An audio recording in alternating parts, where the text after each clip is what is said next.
할렐루야.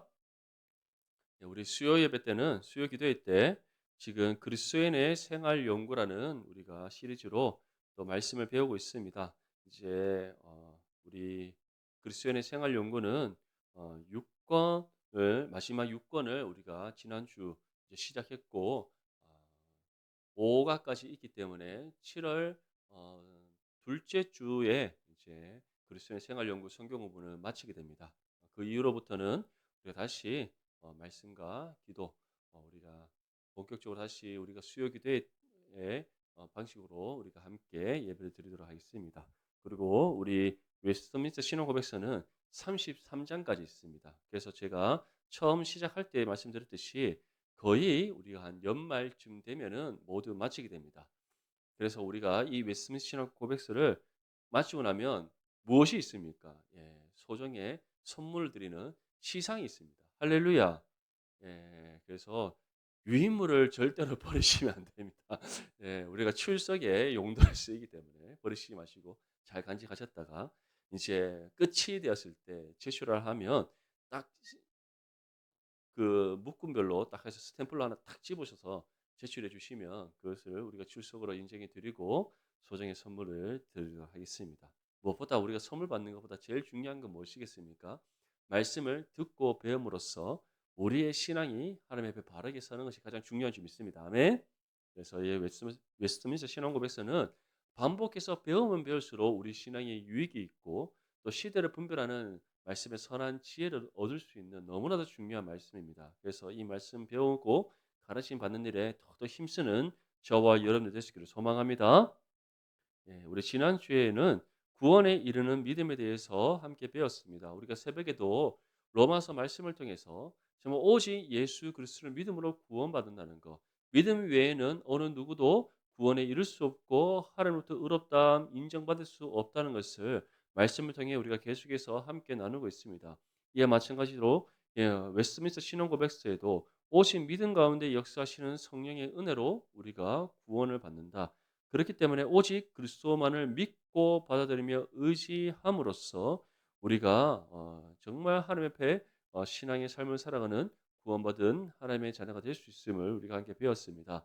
이처럼 성경은 오직 믿음으로 믿음에 이르러 우리가 구원받게 되고 그리고 오직 의인은 믿음으로 산다라는 것. 그래서 믿음 외에 다른 방법으로는 우리가 의롭다함 받을 수 있는 방법이 없다는 것을 다시금 믿고 우리에게 또 이 믿음을 선물로 주신 하나님께 감사함으로 영광 올려드리는 저와 여러분들의 삶이 되시기를 축복합니다. 네, 오늘은 웨스트민스터 신앙법에서 15장 생명에 이르는 회개입니다. 오늘은 내용이 조금 길지만 짧고 굵게 간단하게 우리가 함께 배워보도록 하겠습니다. 1항에 보면은 1번에 택함을 받은 예정된 사람들에게도 회개가 필요한가요? 라는 질문이 있습니다. 제가 반복적으로 여러분들에게 말씀드리지만 회개 없는 구원은 있을 수가 없습니다. 예수 그리스도를 믿는 믿음을 우리 가운데 주셨을 때 또 그 믿음을 우리가 소유하게 되었을 때 가장 먼저 일어나게 되는 믿음의 반응이란 우리의 죄인됨을 깨닫고 우리의 모든 죄를 자복하며 하나님께 회개하는 겁니다. 그래서 회개 없는 구원은 결코 있을 수 없습니다.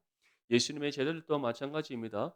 그들이 믿음을 얻었을 때 가장 먼저 고백했던 것은 그들의 죄에 대한 회개였다라는 것. 그뿐 아니라 놀라운 복음의 역사가 일어나는 곳마다 하나님의 구원이 임하는 것보다 가장 먼저 일어나는 것은 바로 회개입니다.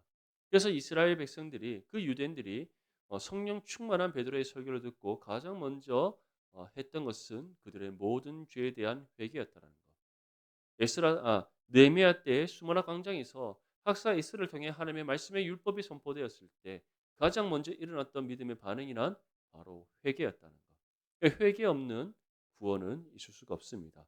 우리 가운데 믿음이 주어지는 그 순간 우리가 깨닫게 되는 것은 나의 죄인, 내가 죄인이라는 것, 내가 얼마나 죄악된 존재라는 것, 그것을 우리가 분명하게 깨닫게 되기 때문에 반드시 나의 모든 죄에 대한 회개가 일어나게 됨을 성경 우리에게 전하고 있습니다. 그렇기 때문에 택함을 받은 예정된 사람들, 하나님께서 구원하시고자 그들에게 선택한 모든 사람들 또한 구원에 이르는 그 믿음이 주어짐과 동시에 무엇이 우리 가운데 일어나게 됩니까? 바로 회개가 일어나게 된다는 사실을 믿으시길 소망합니다. 그래서 1장에 보면 생명에 이르는 회개는 복음적인 은혜이며 그리스도를 믿는 믿음의 교리와 마찬가지로 모든 복음의 목사들은 이 교리를 설교해야 한다. 오늘날 왜 교회의 강단이 힘을 잃었다고 평가되는가? 왜 요즘 설교의 능력이 상실되어져 가는 시대라고 말하는가? 그 이유가 무엇인지 아십니까? 죄와 회개에 대한 말씀을 전하지 않기 때문입니다. 그래서 제 설교가 때로는 여러분들이 듣기에 힘들 수도 있습니다. 어, 저는 죄와 회개에 대해서는 거침없이 전하기 때문에 때로는 힘들 수 있습니다. 하지만 그것이 힘든 것이 아니라 정말 하나님의 은혜의 복음이라는 사실을 믿으시길 소망합니다. 예. 그래서 이 교리를 설교해야 됩니다. 회개가 없는, 회개의 촉구가 없는 복음은 죽은 복음이요. 회개에 대한, 우리의 죄에 대한 깨달음과 회개에 대한 내용이 없는 설교는 영혼을 살릴 수가 없습니다. 요즘 유튜브에 보면 많은 설교가 우리가 들을 수 있습니다. 저도 다양한 목사님들의 설교를 들어보지만 사실 이 죄와 회개에 대한 설교를 찾아 듣기가 어려운 시대입니다. 근데 예전에 우리가 참 한국 시대의 부흥기 때 설교를 한번 생각해 보십시오. 그 능력 있는 설교를 전하셨던 목사님들의 설교의 내용들을 다시 한번 더 떠올려 보십시오. 우리 대구만 해도 예전에 뭐 서문계 이성호 목사님이라든지 또는 김덕신 목사님, 동북의 김덕신 목사님이라든지 그런 주옥 같은 그런 말씀의 능력을 행하셨던 분들의 설교를 들어보면 반드시 우리의 죄에 대한 깨달음과 회개에 대한 촉구가 강력하게 일어났습니다. 그때 우리 대구가 제2의 예루살렘이라고 불리는 부흥의 역사가 일어났다는 것을 기억할 수 있기를 바랍니다.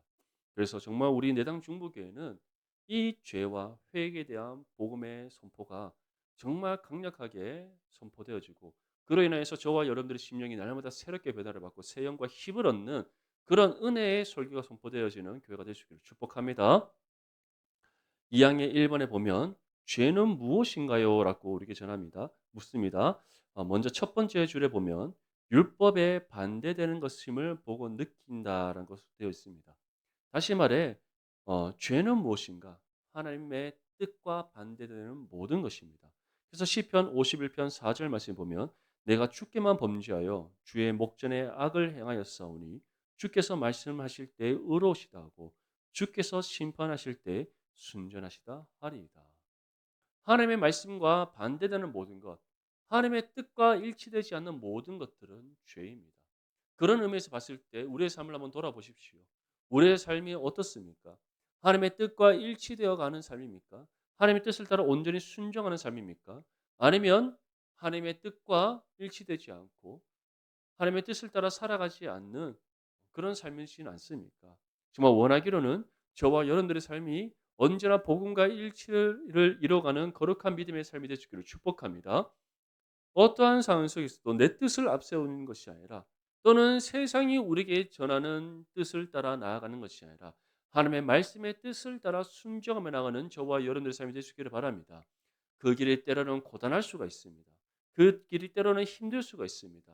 그 길이 세상으로부터 여러 가지 핍박과 고난과 비난을 받는 일일 수 있습니다. 하지만 하나님의 뜻을 따라 나아가는 그 삶이 하나님께서 인정하시는 삶이요 은혜의 삶이며 거룩하다 칭찬하는 믿음의 삶임을 믿으시기를 소망합니다. 이번에 회개의 두 요소는 무엇인가요?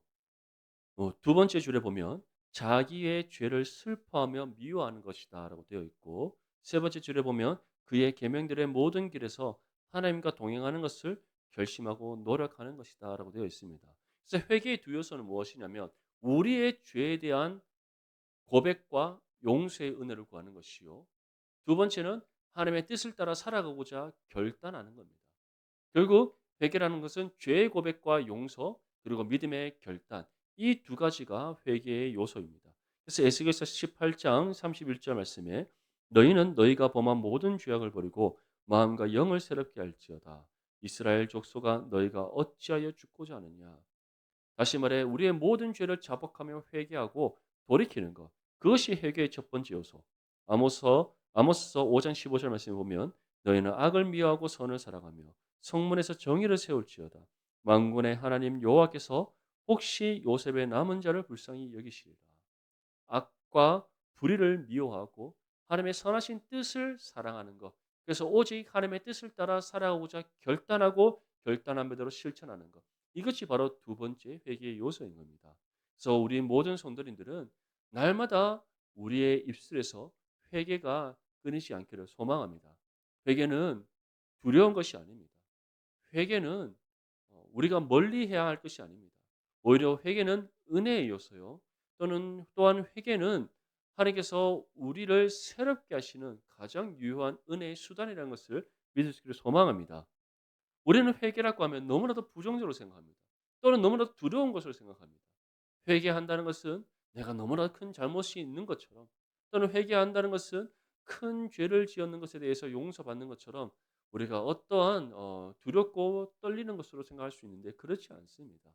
우리의 일상의 삶 속에서 나의 연약함을 인정하고 나의 실수와 잘못을 하나님 앞에 고백하면서 죄 용서의 은혜를 구하고 또 이를 통해 하나님께서 주시는 새 영과 힘을 얻어 다시금 주의 뜻을 따라 살아가는 것. 그것이 바로 회개의 기능이자 역할입니다. 그렇기 때문에 우리의 삶에서는 매 순간순간마다 회개가 끊이지 않아야 될 줄 믿습니다. 아멘. 그래서 우리가 회개를 통하여 날마다 우리 가운데 공급해 주시는 새 영과 힘을 얻고 또 주의 뜻을 따라 합당하게 살아갈 수 있기를 축복합니다. 사망의 1번입니다. 회개는 인간의 선행과 공로로 이루어지나요? 예, 사망의 첫 번째 줄을 보면 하나님의 값없는 은혜의 행위다. 다시 말해 인간의 선행과 공로로 이루어진 것이 아니라 하나님께서 우리 가운데 값없이 베풀어 주시는 은혜라는 사실을 믿을 수 있기를 소망합니다. 그래서 로마서 3장 24절 말씀에도 그리스도 예수 안에 있는 속량으로 말미암아 하나님의 은혜로 값없이 의롭다 하심을 얻은 자 되었느니라. 우리 주 예수 그리스도 안에서 값없이 베풀어 주시는 은혜입니다. 결국 하나님의 은혜가 아니고서는 누구도 회개할 수가 없습니다. 그리고 이 은혜는 어디에서부터 시작되는 겁니까? 예수 그리스도를 나의 구주로 영접하는 그 믿음에서부터 시작되는 겁니다. 그래서 믿음이 없이는 회개할 수 없습니다. 믿음이 없이는 하나님의 회복의 은혜를 받을 수가 없습니다. 믿음이 없이는 새 영과 힘을 얻을 수 없습니다. 믿음이 없이는 어느 누구도 주의 말씀의 뜻을 따라 살아갈 수가 없습니다. 그리고 이 믿음은 무엇에서 비롯되는 겁니까? 따라합시다. 하나님의 사랑. 그래서 우리가 오전 예배 때 함께 살펴보듯이 믿음과 소망과 사랑 중 제일은 무엇이다? 사랑이다. 이 사랑을 우리 가운데 영원전부터 영원토록 베풀어 주시고 이 사랑 안에서 믿음을 주셨으며 또 이 주신 믿음으로 우리가 회개케 함으로써 날마다 새롭게 하시는 하나님의 은혜가 임하는 줄 믿습니다. 근데 가톨릭은 어떻게 우리에게 주장합니까? 회개는 인간의 선행과 공로로 이루어진다고 생각합니다. 왜냐하면 가톨릭은 믿음이 중요한 것이 아니라 선행이 중요하기 때문입니다. 하나님의 말씀이 중요한 것이 아니라 의식이 중요하기 때문입니다. 그래서 가톨릭 성도들이 신자들이 성경 들고 다니는 거 보셨습니까? 성경 들고 다니지 않습니다. 그들에게 성경은 중요하지 않기 때문입니다. 하나님을 아는 것, 우리 주 예수 그리스도를 믿는 것, 그것을 그들은 중요하게 여기지 않습니다. 미사라는 거룩한 의식의 참여함을 그들은 중요하게 여깁니다. 믿음 또한 그들에게 중요한 것이 아닙니다. 선행과 공로를 쌓지 않고서는 구원받을 수 없다라고 생각하기 때문에 그들은 믿음보다는 어떻게 선한 삶을 살아가는 것에 대해 그들은 집중합니다. 그렇기 때문에 결국 그들의 모든 종교적인 의식과 그들이 말하는 모든 교리는 무엇과 반대되는 겁니까? 하나님의 말씀과 반대되는 겁니다. 그래서 우리 종교 개혁자들은 어떻게 표현했습니까? 가톨릭에는 구원이 없다라고 표현했다. 사랑하는 성도 여러분, 오직 믿음으로 구원받고 믿음으로 의롭다함 받으며 믿음이 없이는 회개할 수 없고 회개가 없는 삶에는 구원이 있을 수가 없다는 것을 다시금 깨달을 수 있기 바랍니다. 그렇기에 회개는 인간의 선행과 공로가 아닌 오직 예수 그리스도를 믿는 믿음 가운데 우리가 회개할 수가 있는 것이고 이루어질 수 있는 것이고 또 이 모든 것은 우리 가운데 값없이 베푸르신 하나님의 은혜라는 사실을 믿으시기를 소망합니다. 이번에 인간은 반드시 회개해야 할 책임이 있나요? 사망의 두 번째 줄 보면 회개하지 않고는 무엇을 기대할 수 없다? 죄의 용서를 기대할 수 없다. 그렇기 때문에 회개하지 않고서는 무엇을 받을 수가 없는 겁니까? 죄의 용서를 받아 구원받을 수가 없는 겁니다. 그래서 누가복음 13장 5절에도 너희에게 이르노니 아니라 너희도 만일 회개하지 아니하면 다 이와 같이 망하리라. 회개하지 않고서는 어느 누구도 구원받을 수가 없습니다. 성경이 전하는 분명한 진리이기에 누구도 거부할 수가 없습니다. 사랑하는 성도 여러분, 그런데 이렇게 질문할 수 있습니다. 이미 구원받았는데 왜 또 회개해야 합니까? 우리 삶을 돌아보면 회개하지 않을 이유가 있습니까? 아무도 없습니다. 우리가 얼마나 연약하고 부족한 존재입니까? 매 순간순간마다 우리가 갖는 생각과 마음이 하나님 앞에 정결하고 의롭다라고 자신 있게 말할 수 있는 분 계십니까? 아무도 없습니다. 우리의 생각, 우리의 마음, 우리의 말, 우리의 행동, 우리의 모든 전인격이 연약하고 부족하고 또 이 육신이 얼마나 죄악된지 우리 자신이 잘 알고 있습니다. 그렇기에 우리는 구원의 은혜를 받았지만 하나님의 뜻대로 살아가지 못한 우리의 죄를 회개해야 되고 불의한 생각과 마음을 품은 우리의 모든 것을 회개해야 되고 또 정직하게 말하지 못한 우리의 입술에 대해서 회개해야 되고 의롭게 행하지 못한 우리의 삶에 대해서 회개해야 하는 겁니다. 회개할 때 하나님께서는 묻지 않으시고 용서해 주십니다.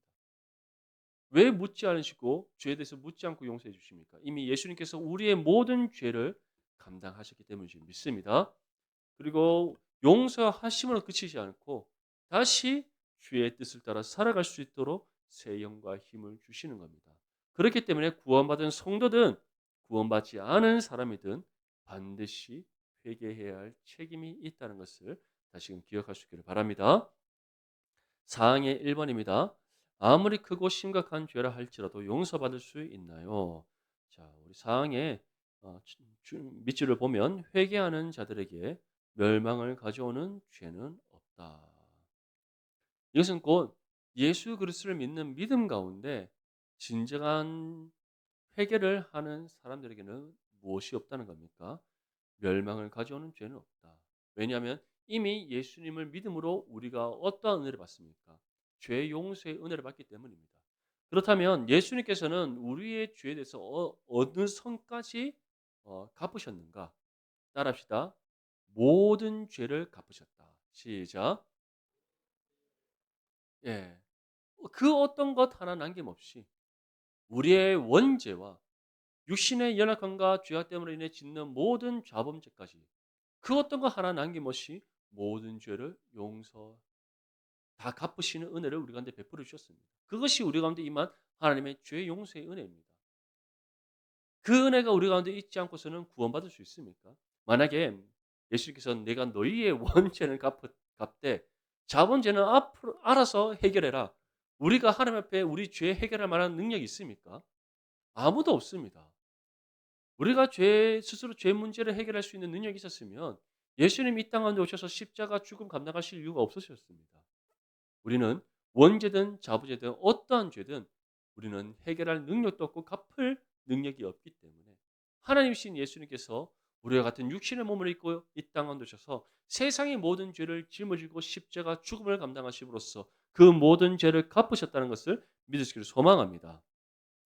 그래서 예수님을 믿음으로 구원받은 사람, 진정으로 예수 그리스도를 믿는 믿음 가운데 회개하여 죄 용서의 은혜를 받은 사람에게는 결코 정죄함이 없다는 것을 믿으시기를 소망합니다. 그래서 이사야서 1장 18절 말씀에 여호와께서 말씀하시되 오라 우리가 서로 변론하자 너희의 죄가 주홍 같을지라도 눈과 같이 희어질 것이요 진홍같이 부을지라도 양털같이 희게 되리라.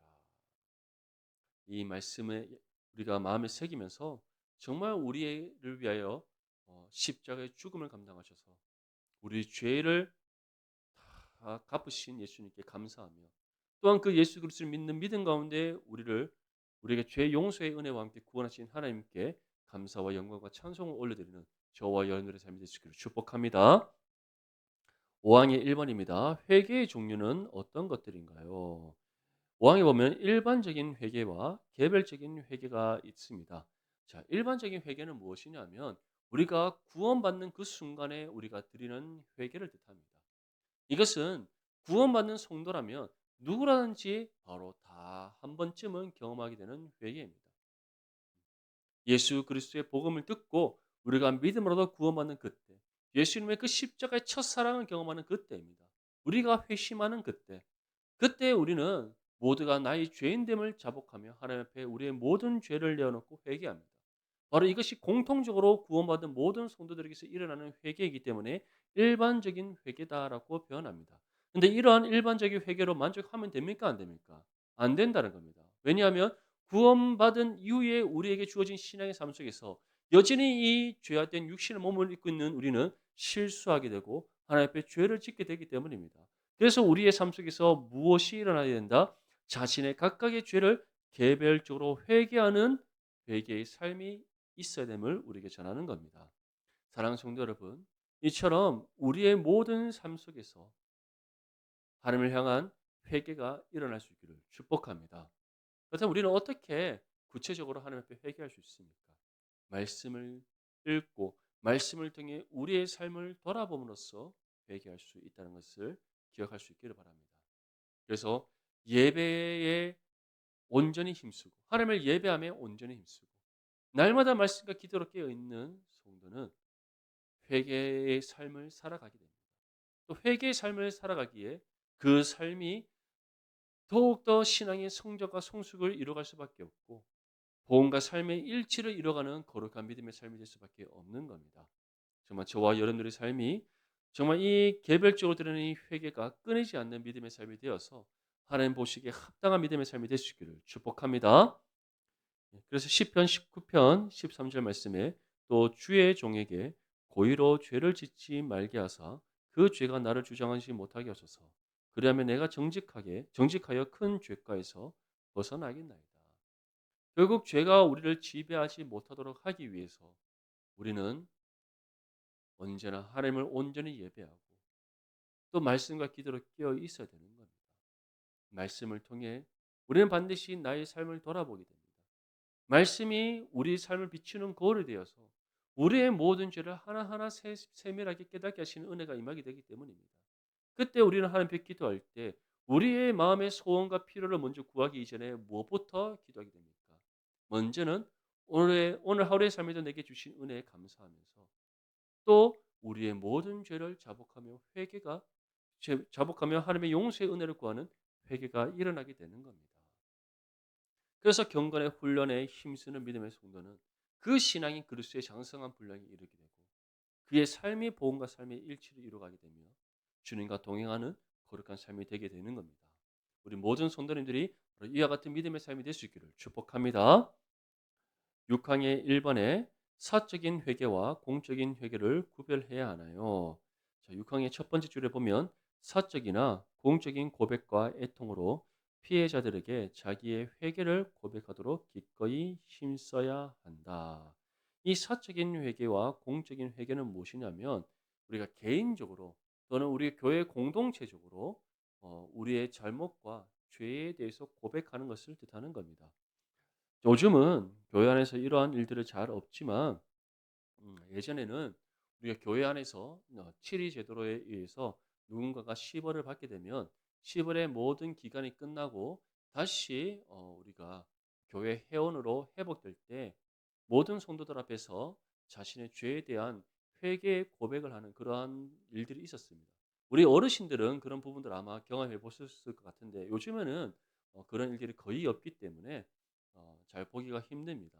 이처럼 원래 우리 개혁교회는 어떠한 큰 잘못으로 인하여서 공적으로 치리를 하게 되고 그래서 시벌을 받게 되었을 때는 그 모든 시벌이 끝나고 난 이후에 공적으로 회개하게 하는 그러한 관습이 있었습니다.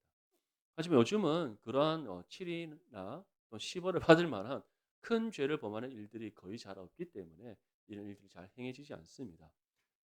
무엇보다 이러한 일들이 일어나지 않는 것이 가장 은혜인 줄 믿습니다. 아멘. 그래서 우리 내장 중보교회는 주님의 사랑 안에서 또 말씀 가운데 든든히 세워져서 더욱더 건강하고 아름다운 믿음의 교회를 이룰 수 있기를 축복합니다. 사적인 회개는 어떠한 것이겠습니까? 먼저는 하나님과 우리의 개인적인 관계 속에서 드리는 회개요. 또는 우리가 개인적으로 교회 공동체 안에서 누군가에게 잘못을 했을 때 우리가 하나님 앞에 먼저 회개하고 또한 하나님께 회개한 것을 그치지 않고 우리가 잘못을 한 그 사람에게 찾아가서 용서를 구하는 것을 뜻합니다. 그렇기 때문에 진정한 믿음의 성도라면 사적인 회개와 공적인 회개가 우리의 삶 속에서 반드시 있어야 됨을 믿을 수 있기를 소망합니다. 그래서 요한일서 1장 9절 말씀 보면 만일 우리가 우리 죄를 자백하면 그는 미쁘시고 의로우사 우리 죄를 사하시며 우리를 모든 불의에서 깨끗하게 하실 것이요. 다시 말해 한 개인의 우리 공동체 안에서 한 지체의 잘못은 그 사람의 실수와 잘못으로 끝나는 것이 아니라 우리 공동체가 함께 감당해야 될 죄라는 것을 기억할 수 있기를 바랍니다. 그래서 우리가 어떻게 됩니까? 우리 죄를 자백한다. 함께 우리가 이 책임을 지고 하나님 앞에 회개함이 필요하다. 여호수아 7장 19절 말씀에 그러므로 여호수아가 아간에게 이르되 내 아들아 청하노니 이스라엘 하나님 여호와께 영광을 돌려 그 앞에 자복하고 내가 행한 일을 내게 알게 하라 그 일을 내게 숨기지 말라 하니 아간이 행한 그 범죄 하나님께서 훔치는 그런 죄를 범했을 때 먼저는 하나님께 회개하고 또 여호수아에게 개인적으로 와서 용서의 은혜를 구하라라고 얘기했던 것처럼 우리는 사적인 회개와 또 교회 공동체적인 회개 이 모든 것이 함께 이루어져야지 정말 된다는 것을 기억할 수 있기를 바랍니다. 가장 좋은 것은 바로 우리가 이런 회개를 부끄러워하거나 뒤로하는 것이 아니라 정말 우리가 함께 공적으로 기도할 때도 우리의 죄를 위해서 함께 기도하고 또 개인의 신앙의 삶 속에서도 우리의 죄를 위해서 회개함으로써 교회 공동체와 우리 각각 개인의 성도의 삶이 더욱더 아름답고 건강하게 세워질 수 있기를 축복합니다. 마지막으로 이번에 회개한 사람들에 대하여 성도들은 어떤 태도를 취해야 하는가? 6항의 우리 마지막 줄을 함께 읽어보겠습니다. 시작. 그와 화해해야 하고 또한 그를 사랑으로 받아들여야 한다. 아멘. 왜 우리가 어, 공적으로 특별히 개인 사적이나 공적으로 회개한 그 사람과 화해하고 그를 사랑으로 받아들여야 합니까? 그 사람만 허물과 죄가 있는 것이 아니라 누구 또한 허물과 죄가 있기 때문에 우리 또한 허물과 죄가 있기 때문입니다. 오늘 그 사람이 지은 죄를 내일 내가 짓지 말라는 법이 없기 때문입니다. 그만큼 우리는 연약하고 부족한 존재들입니다. 그래서 예수님께서는 다른 사람의 눈 안에 들어있는 티를 발견하여 빼기보다 무엇을 먼저 발견하여 빼라고 우리에게 말씀하셨습니까? 우리 눈을 가리고 있는 죄의 들보를 먼저 발견하여 빼됨을 분명히 말씀하셨습니다. 사랑하는 성도 여러분, 우리가 이 말씀을 다시금 우리 마음에 새기면서 험을 이런 지체를 내 몸같이 사랑하고 섬길 수 있기를 바랍니다. 상대방의 허물과 티를 들춰내기보다 정말 우리 또한 허물과 죄로 죽었던 죄인이었다는 사실을 기억하면서 서로 긍휼히 여기고 사랑으로 또 섬기는 저와 여러분들이 되시기를 바랍니다. 그러할 때 우리 내당 중보교회는 평안의 맨 줄로 성령이 하나 되게 하신 것을 힘써 지키는 거룩한 믿음의 교회가 될 줄 믿습니다.